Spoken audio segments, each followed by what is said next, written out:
Exercice sur les inductions électromagnétiques. Une bobine de la longueur L égale à 40 cm, de rayon R égale à 2 cm et comportant 250 spires et parcouru par un courant d'intensité I égale à 5 A. Prenons les données.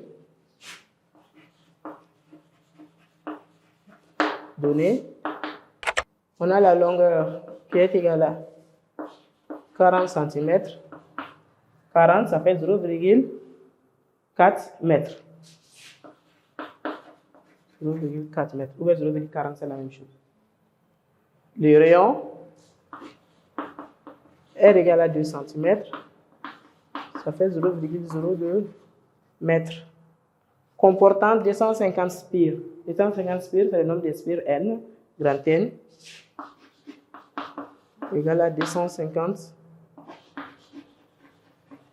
spires. Et parcouru par un courant I, qui est égal à 5 ampères. On dit que cette bobine est considérée comme un solénoïde. Ça veut dire qu'on a une bobine longue. C'est considéré comme un solénoïde.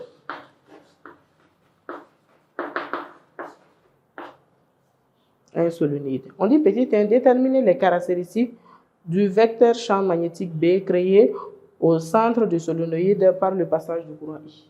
Ça veut dire que lorsque on a le passage du courant I à l'intérieur du solénoïde, on demande de donner les caractéristiques. Petit 1, les caractéristiques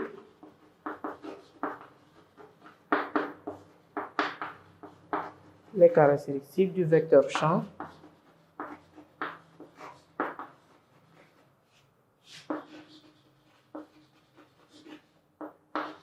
vecteur champ magnétique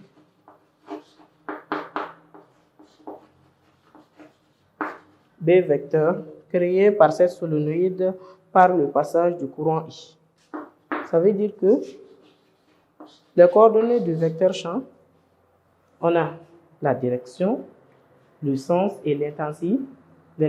Bon, aussi le point d'application. Point d'application.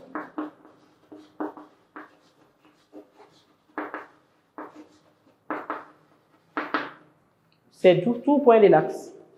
Tous les points de l'axe constituent le point d'application du champ magnétique. Tout point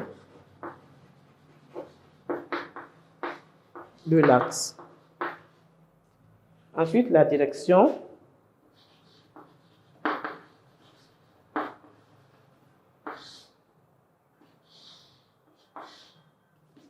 La direction du champ est parallèle à l'axe. Ok? Alors, on dit que la direction est axiale. Parallèle à l'axe. Alors, on dit que la direction est axiale. Sens. Le sens, c'est toujours dirigé du sud vers le nord, du pôle sud vers le pôle nord. Dirigé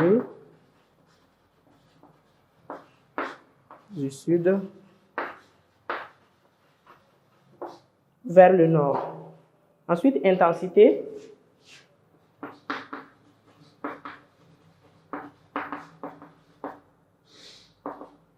On dit que la bobine, c'est comme un solénoïde. Alors, on va avoir B égale à μ0 fois N fois I. Sachant que μ0, c'est 4 pi 10 puissance moins 7. N, c'est le nombre de spires par unité de longueur multiplié par I. Alors, si on fait l'application numérique, B serait égal à 4 pi 10 puissance moins 7 multiplié par 250 divisé par L, ça fait 0,4 multiplié par 5. Okay? Si on fait l'application numérique, on trouve 3,93 10 puissance moins 3. Alors, le champ, ça fait 3,93. 10 puissance moins 3. Quelle est l'unité du champ magnétique? Le champ magnétique est toujours exprimé en Tesla. Alors, on va dire T. B égale 3,93.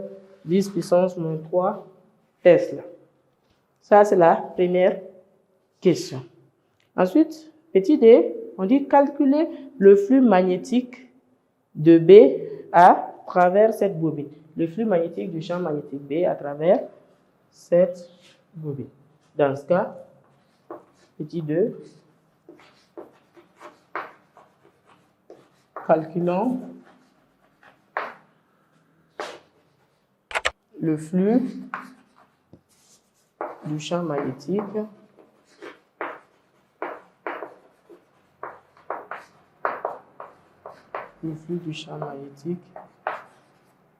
B à travers cette bobine. Alors, on dit que le flux du champ magnétique, quelle est son expression? On dit que phi est égal à NBS cosinus θ.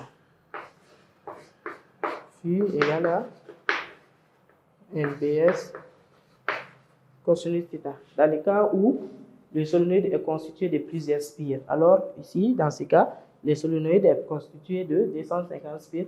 Alors, on va voir NBS cosinus θ. OK?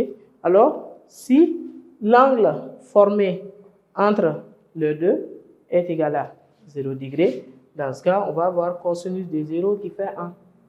OK? Dans ce cas, ici, cela est 1 avec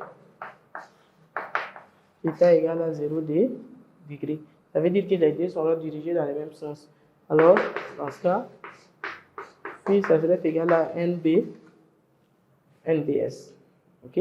Si phi égale à NBS, alors, sachant avec S, c'est égal à pi RK, pi RI. Alors, on va avoir le phi qui serait égal à N fois pi R carré fois B. Alors, si on remplace les choses par leur valeur, on va avoir le flux magnétique qui serait égal à pi fois R qui fait 0,02 au carré, multiplié par N qui fait 250, multiplié par 3,93, 10 puissance moins 3. Dans ce cas, si on fait l'application numérique, on va avoir que phi est égal à 1,29, 10 puissance moins 3. Et le flux magnétique s'exprime toujours en Weber. En Weber, alors, WB.